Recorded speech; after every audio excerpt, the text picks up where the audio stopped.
Hi, this is Andy Teach, host of Andy's Awesome Adventures, and welcome to Liverpool, England.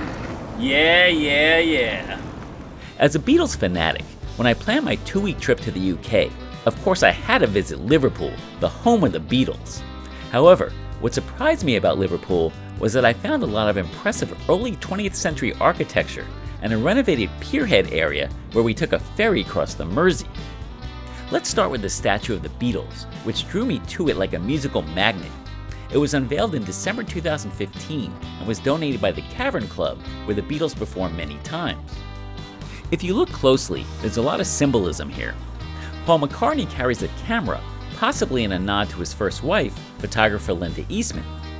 Although it's mostly concealed, John Lennon has 2 acorns in his cupped hand, cast from the ones that were picked up outside the Dakota Building in New York, where John and Yoko lived. In June 1968, Yoko Ono and John Lennon planted 2 acorns in the garden of Coventry Cathedral, England. The seeds, they said, represented their wish for world peace. George Harrison has Sanskrit writing, an Indian mantra, on the belt of his coat. Also hard to find unless you're looking for it, Ringo Starr has the number 8 printed on the sole of his boot. The 8 references L8, his childhood postal code in Liverpool. Ringo is set back from the other 3 Beatles, just like when he played the drums.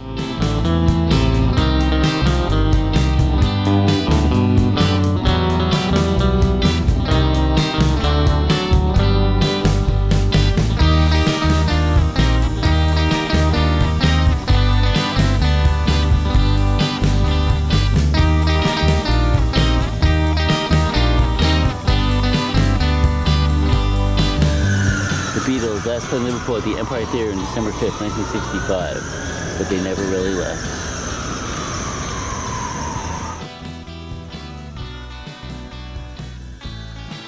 If you're a Beatles fan like me, where else would you stay in Liverpool except the Hard Day's Night Hotel?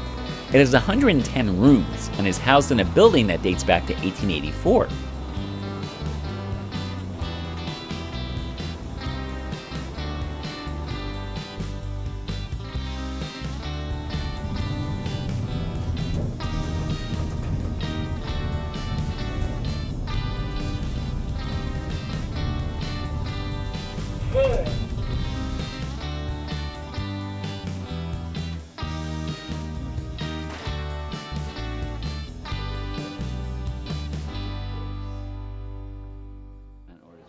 The Hard Day's Night Hotel is literally 100 feet away from Mathew Street, where the Cavern Club is located and where the Beatles would hang out. Historically, it was the center of Liverpool's fruit and vegetable market. This is Mathew Street, where the Cavern Club is and was. The original is not here because when they built the underground subway, they had to demolish it. There's a new one down here.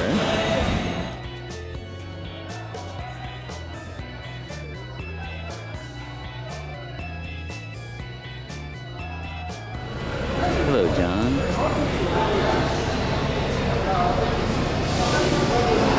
There's a Cavern Wall of Fame here. Hi, Jerry Marsden, Jerry the Pacemaker. These are all the bands, I believe, that played at the Cavern Club. Of course, the Beatles. Stevie Wonder, The Who. Queen. And a lot more. So this is the original entrance to the Cavern Club. And the Beatles played here many times. And I think Brian Epstein discovered them here, if I'm not mistaken. Again, history took place right through those doors. Or where those doors used to be, I should say. The original Cavern Club opened in January 1957, and the Beatles first performed here in February 1961. Their lineup consisted of John, Paul, and George, with Pete Best on the drums and Stu Sutcliffe on the bass guitar. In November 1961, Brian Epstein saw the Beatles perform here and became their manager. The Beatles performed almost 300 times at the Cavern Club, and the rest, as they say, is history. Unfortunately, the original Cavern Club was demolished in 1973 and became a car park. The government wanted to make room for a ventilation shaft for an underground train station that was never built. The new Cavern Club opened later in 1973. So we're at a pub on Mathew Street called The Grapes, and the Beatles would drink here before playing at the Cavern Club. But it's good enough for the Beatles, it's good enough for Andy's Awesome Adventures. Back in the day, The Grapes was the only traditional pub on Mathew Street, and the Beatles and other groups would grab a pint here between and after performances at the Cavern Club because the Cavern Club didn't serve alcohol back then. Well, they don't serve food here, just drink. But think about the four lads from Liverpool sitting right here.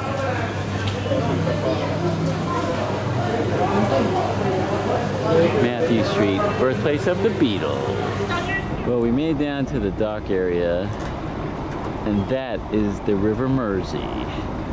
And tomorrow, we're gonna ferry across the Mersey by taking a Mersey ferry. Ferry Across the Mersey was a #1 hit in the US in 1965. The song was written by Jerry Marsden, lead singer of Liverpool's Jerry and the Pacemakers. It became Liverpool's unofficial anthem, and it's the reason why I just had to take a ferry across the Mersey. Check the Spaceport website or leaflet for opening times and more information. Liverpool celebrated its 800th anniversary in 2007. Natives and residents of the city of Liverpool are referred to as Liverpudlians, a term that started in 1833. The name Liverpool comes from the Old English liver, meaning thick or muddy water, and pool, meaning a pool or creek, and is first recorded around 1190 as Learpool. Other origins of the name have been suggested, including Elverpool, a reference to the large number of eels in the Mersey. Since the early 18th century, Liverpool developed into a major trading port. As early as 1851, the city was described as the New York of Europe. During the late 19th and early 20th centuries, Liverpool was attracting immigrants from across Europe. Liverpool was the port of registry of the ill-fated ocean liner Titanic.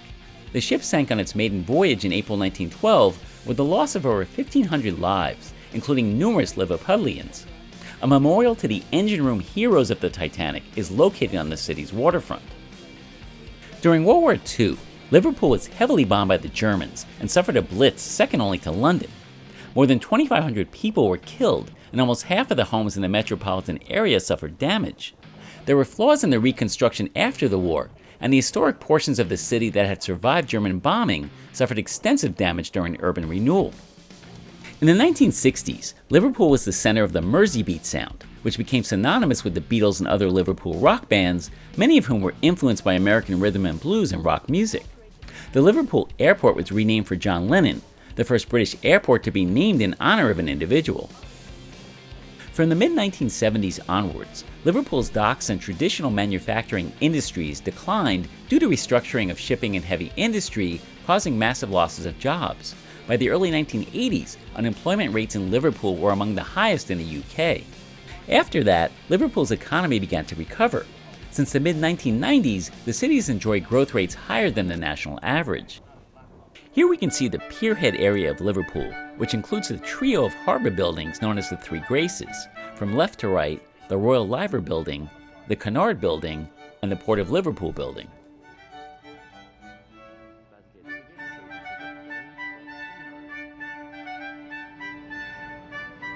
The Royal Liver Building was built from 1908 to 1911.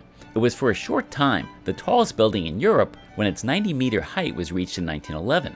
It was inspired by the Chicago skyscrapers. The copper liver birds, which may be cormorants, face outwards to the river and inwards to the city and rise to 18 feet. Should they leave their perch, legend has it that the city will fall.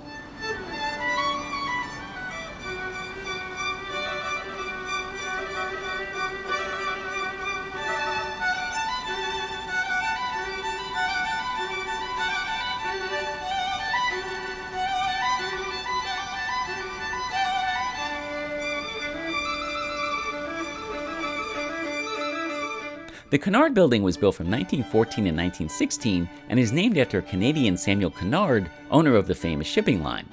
The building contains the former offices of the Cunard Line and is now mostly empty office space. The building's look is based on the palazzos of Venice, Italy. The Port of Liverpool Building was the former offices of the Mersey Docks and Harbour Board and was built from 1903 to 1907. Octagonal towers surround a dome once destined for a Catholic cathedral. The dome, in fact, was never part of the original design, but was added when the board requested that the building should stand out more.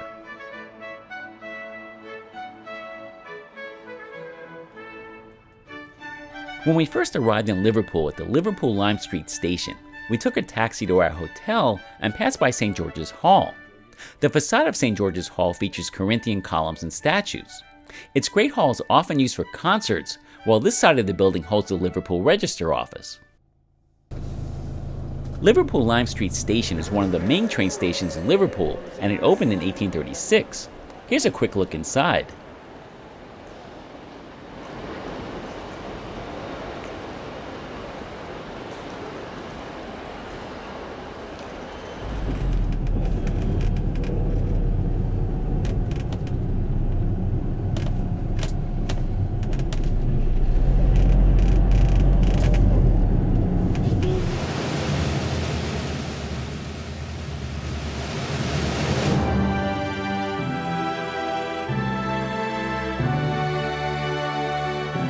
The Victoria Monument honors Queen Victoria and was unveiled in 1906. It was built on the site of the former Liverpool Castle. There were 4 groups of figures around the pedestal representing agriculture, commerce, industry, and education. The figure on top represents victory.